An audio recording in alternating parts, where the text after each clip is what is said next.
In question number 8b, we're being asked to find the local min-max and the absolute min-max of this function on the domain from 0 to 4.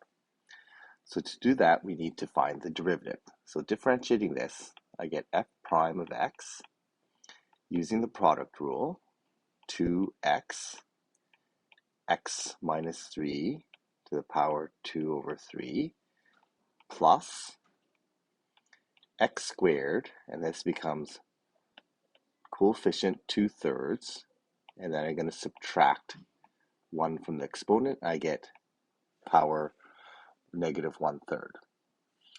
So I want to get rid of some of these fractions here. So that negative 1/3 becomes a fraction, and same with that divide by 3.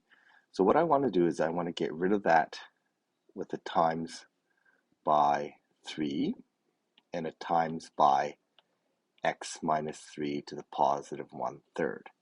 Now, because this is not an equation, I need to balance that off, and I need to do that the same on the bottom, and I'm going to do that to the whole expression. Okay, so what that's going to end up doing is it's going to generate a denominator in this expression. So there's various ways I could have done this, but I'm going to just show this by multiplying top and bottom. So I end up with 6x, x minus 3 to the 1/3 times x minus 3 to the power 2/3. We add the exponents, and I end up getting rid of the radical. So I end up with a factor of x minus 3 here. And then for the next term here, I'm going to end up with the 3's cancel out. So I end up with 2x squared. And then the 1/3, negative 1/3 and positive 1/3 cancel out. So multiplying the numerator, I'm just going to be left with that. So it simplifies to that. And this part here goes into the denominator. So I've just left that alone. So that's going to be, haven't done anything with that. So that's going to go into the denominator as 3x minus 3 to the 1/3. Okay, so I'm just going to highlight that I didn't use that in the multiplication. So I just that just stays the same as the divisor. Okay, so this allows me to simplify this much easier. So I get 6x squared minus 18x plus 2x squared. I can combine my like terms, and then this gives me a much easier derivative to work with. So my derivative works out to be 8x squared minus 18x. I'm going to factor out the common terms here. So I end up with 2x and 4x minus 9. So that allows me to find zeros for this derivative. I also have a restriction in this derivative, so then when I do my slope test, I have my zeros at 0. Okay, I have 0 slope here. I've got 0 slope at 9 over 4. Okay, and then I also have an undefined slope at x equals 3. So there's my undefined slope. And when I find my test some points here, I'm going to need to do a candidates test. It's important that you include the domain. So notice that in the candidates test, I've included the endpoints of the domain. So the endpoints of the domain have to be tested in the candidates test. So now I've got my derivatives. I'm just going to check the slopes here. So I'm going to find f prime at -1, although I really don't need -1, okay, because it's outside the domain. I'm just going to check it anyways, and I'm going to do this with a test of the factors, just a sign of the factors. So I've got negative. When I plug in negative in there, I'm going to get negative when I plug negative into the 4x minus 9.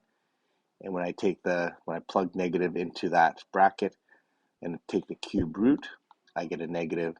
So that means I have a negative slope through this region. Okay, so that looks like it's a min through 0 and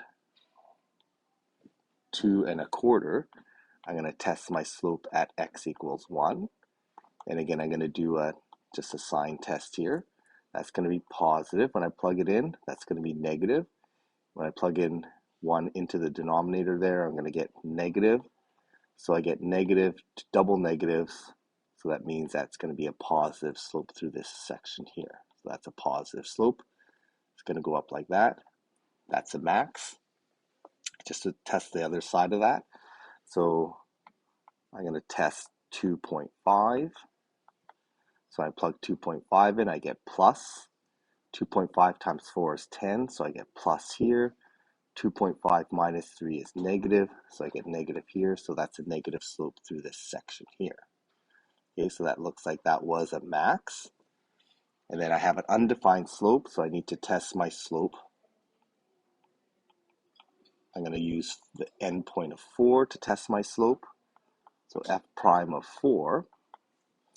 Okay, so I'm going to end up with plus, plus, and 4 minus 3 is positive, so I get a positive slope through that section there. Okay, so now I have to test these points. I now have some candidates to work with to do my candidates test. So when I plug in my 0 into my original equation, the endpoint I get 0.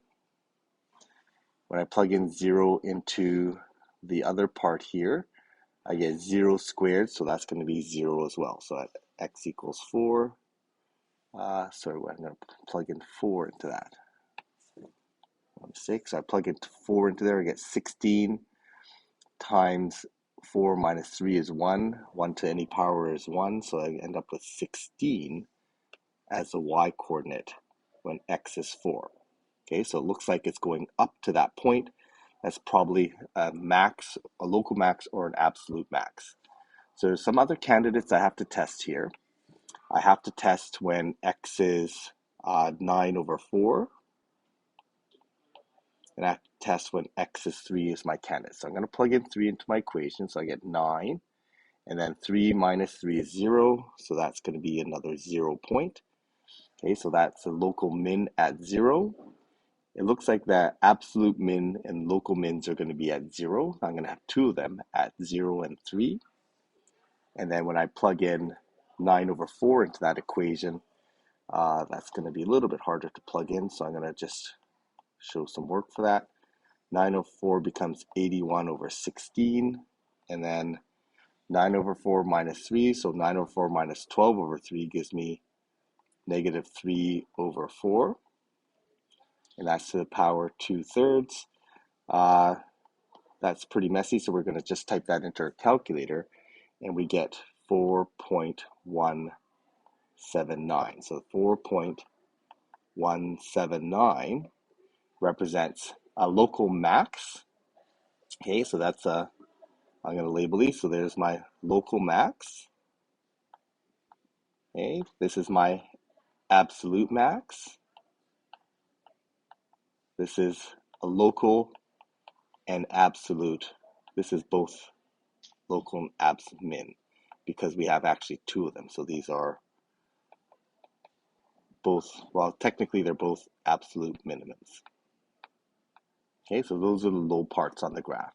Now, if I take a look at the actual graph, it looks like this. So there's my local min, and those are my absolute mins. That's my local max, and the absolute max is going to happen way up here at 16 as I continue that. Okay, so and I could ignore this part of the graph because that's actually not part of my domain. Okay, so the max is going to show up there at y equals 16.